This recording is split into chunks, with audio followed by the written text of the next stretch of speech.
नमस्कार। आज अत्यंत आनंदाची बातमी आहे की केंद्र सरकारने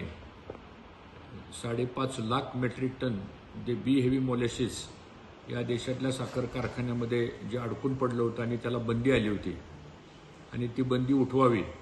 आणि त्यातून त्या मोलेसिसच्या माध्यमातून इथेनॉल तयार करावं अशा प्रकारच्या मागणीचं पत्र राष्ट्रीय सहकारी साखर संघाच्या वतीनं आम्ही केंद्र सरकारला दिली आणि केंद्रीय गृहमंत्री आणि सहकारिता मंत्री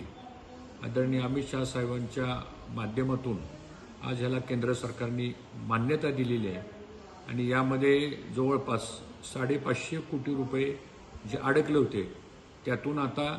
47 कोटी लिटर एवढं इथेनॉल तयार होईल आणि 2850 कोटी रुपये साधारणतः उपलब्ध होतील। त्यामुळं ह्या देशातल्या साखर उद्योगाला आणि ऊस पिकवणाऱ्या शेतकऱ्यांना एक मोठा दिलासा मिळेल आणि त्यातून शेतकऱ्यांना 2 पैसे अधिकचे देण्याची या माध्यमातून सहकार्य होईल असा मला विश्वास आहे। पुन्हा एकदा केंद्र सरकारचं मनापासून या ठिकाणी अभिनंदन करतो।